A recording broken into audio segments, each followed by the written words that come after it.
Praise the Lord, ஹல்லேலூயா. சீயோன் வேதாகம ஆய்விற்கு அன்போடு கூட இயேசு கிறிஸ்துவின் நாமத்தில் உங்களை வரவேற்கிறேன். இன்றைய தினத்திலும் பரிசுத்த லூக்கா எழுதின சுவிசேஷம் அதிகாரங்கள் 23 மற்றும் 24 அதிகாரங்களில் வசனங்களை தியானிக்க சர்வ வல்லமையுள்ள தேவன் நமக்கு கிருபை பாராட்டுவாராக. 23வது அதிகாரத்திலே கிறிஸ்துவானவர் பிலாத்துவின் முன்பதாக நிறுத்தப்படுகிறதை குறித்து பார்க்கிறோம்.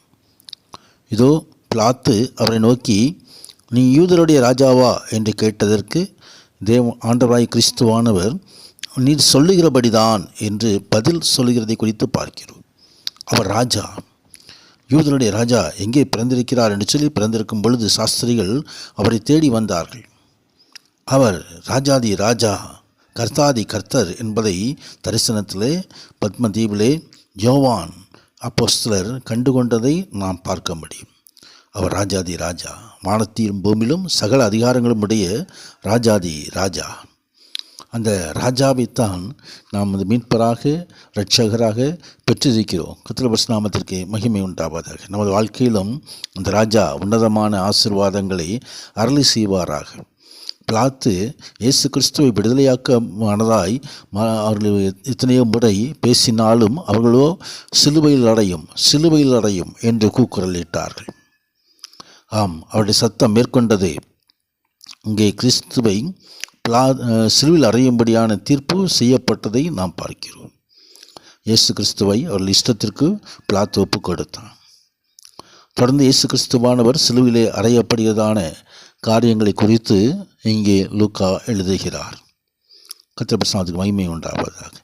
தேவனுடைய மீட்பின் திட்டத்தின் உண்மையும் அடித்தளம் இயேசு சிலுவையில் அறையப்படுதலும் மரணம் அடைதலுமே. ஒரு பாவமும் செய்யாத இயேசு பாவிகளான மனித இனத்துக்காக மரித்தார். அவர் சிலுவையில் அறையப்பட்டதன் மூலம் நம்முடைய பாவங்களுக்கான தண்டனை நிறைவேற்றப்பட்டு சாத்தானுடைய வேலைகள் முறியடிக்கப்பட்டன. இப்பொழுது எல்லா மனம் தெரிகிற மக்களுக்கும் பாவ மன்னிப்பும் நித்திய ஜீவனும் உண்டு என்பதை இந்த சிலுவை மரணம் நமக்கு தெளிவுபடுத்துகிறது. கர்த்தருடைய நாமத்துக்கு மகிமை உண்டாவதாக. இயேசு கிறிஸ்துவானவர் சிலுவையில் அடையப்பட்டதான அந்த நேரத்திலும் ஆண்டவர் தாமே சொன்ன வசனங்களையும் நாம் பார்க்க முடியும். கர்த்தருடைய நாமத்துக்கு மகிமை உண்டாவதாக. இங்கே 9 மணி முதல் மதியம் வரைக்கும் அந்த சிலுவையில் அறையப்பட்டதான வார்த்தைகள் கடந்து வருகிறது. கர்த்தருடைய மகிமை உண்டாவதாக. இங்கே பிதாவே இவர்களை மன்னியும், ரட்சிப்பின் வார்த்தை, இன்றைக்கு நினைவுட பரதேசில் இருப்பாய், அன்பின் வார்த்தை, ஸ்திரீயே இதோ உன் மகன், சிஷனே இதோ உன் தாய். 3 மணி நேரம் அந்தகாரம் சூழ்ந்திருந்து மதியம் பிற்பகல் 2-3 மணி வரை இந்த நேரத்தில் எந்த வார்த்தையும் பேசப்படவில்லை. பிற்பகல் 3ஆம் மணி வேளையிலே ஆவிக்குரிய வேதனை குரலுக்கு துணிக்கிறது. என் தேவனே ஏன் என்னை கைவிட்டீர்? சரீர வேதனை குரல், தாகமாயிருக்கிறேன் என்னும் வெற்றியின் குரல் முடிந்தது. ஒப்படைக்கும் குரல், பிதாவே உம்முடைய கைகளில் என்னுடைய ஆவியை ஒப்படைக்கிறேன். இந்த 7 வாக்கியங்களும் சிலுவையிலே ஆண்டவராய் கிறிஸ்துவானவர் சொன்னது. இந்த வாக்கியங்களை இங்கே லூக்கா மற்றும் மத்தேயு, யோவான் அவர்கள் அங்கே எழுதியிருக்கிறதை நாம் பார்க்க முடியும். கர்த்தருடைய பிரசன்னத்துக்கு மகிமை உண்டாவதாக. கிறிஸ்துவானதாமே கிருபாதார பலியாக தன்னை ஒப்பு கொடுத்தார். அந்த நிலையிலும் தன்னை நோக்கி வேண்டுகொண்ட சீஷனுக்கு அந்த தன்னை நோக்கி வேண்டுகொண்ட சிலுவிலே அறையப்பட்ட அந்த கல்லனுக்கு ஆண்டவர் தாமே இன்றைக்கே நீ என்னோட பரதீசில் இருப்பாய் என்ற வாக்குத்தத்தத்தை அருளுகிறதையும் நான் பார்க்க முடியும்.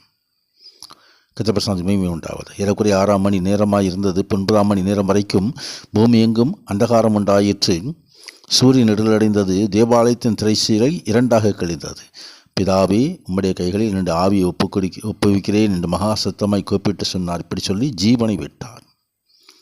அங்கே 100க்கு அதிபதி சம்பவித்ததைக் கண்டு மெய்யாகவே இந்த மனுஷன் நீதிமாறனாய் இருக்கிறான் என்று சொல்லி தேவனை மகிமைப்படுத்தினதையும் நாம் பார்க்க முடியும். கிறிஸ்துவானவர் தொடர்ந்து அடக்கம் பண்ணப்படுவதை யோசேப்பு என்னும் பேர் கொண்ட ஒரு ஆலோசனைக்காரன், உத்தமன், நீதிமானமாக இருந்தவன், அங்கே தேவனுடைய ராஜ்யத்துக்கு வர காத்திருந்தவனும், அரிமத்தியாவிலிருந்து வந்தவனும், யூதர்களுடைய ஆலோசனைக்கும் செய்திக்கும் சம்மதியாதவனும் இருந்தான். பிலாத்துவிடம் போய் இயேசுவின் சரீரத்தை தைரியமாய் கேட்டு வாங்கி அடக்கம் பண்ணுகிறதை இந்த பகுதியிலே லூக்கா எழுதி வைத்திருக்கிறார்.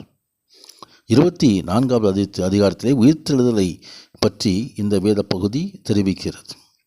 வாரத்தின் 1ஆம் நாள் அதிகாலையில் தாங்கள் ஆயத்தப்படுத்தின கந்தவர்க்கங்களை அவர்கள் எடுத்துக்கொண்டு வேறு சில ஸ்திரீகளோடும் கூட கல்லறையில் வந்தார்கள் என்று சொல்லி கல்லறை அடைக்கப்பட்ட இந்த கல் புரட்டி பலரப்பட்டிருந்தது. அங்கே கிறிஸ்துவானுடைய சரீரம் இல்லை. அப்பொழுது அங்கே பிரகாசமுள்ள வஸ்திரம் தரித்த 2 பேர் ஸ்திரீகளை பார்த்து தலைக விழுந்து நின்று அவர்களை தலை நோக்கி, அங்கே உயிரோடு இருக்கிறது, நீங்கள் மரித்தோடு தேடுகிறது என்ன என்று கிறிஸ்துவானவர் உயிர்த்தெழுந்த செய்தியை அங்கே தெரிவிக்கப்படுகிறது. எம்மாவூருக்கு போகின்ற வழியிலே ஆண்டவராய் கிறிஸ்துவானவர் அங்கு போன்ற சீஷர்களை சந்தித்து அவர் தாமே வேத வாக்கியங்களை விளக்கி காட்டி அவர் உயிரோடு இருக்கிறதை காண்பித்தார். மற்றபடி மற்ற சீஷர்களுக்கும் கூட்டியிருந்த அறையிலே போய் தன்னை காண்பித்தார். மீண்டுமாய் ஆண்டவராகிய கிறிஸ்துவானவர் பரலோகத்துக்கு ஏறி சென்றதையும் லூக்கா தெரிவிக்கிறார். இந்த வசனங்களை வாசித்து சர்வ தேவனுடைய கிருபையை பெற்றுக்கொள்வோம். உன்னதரான தேவன் மகிமையான ஆசீர்வாதங்களை நாளில் அருள் செய்வாராக. ஆமேன், ஆமேன்.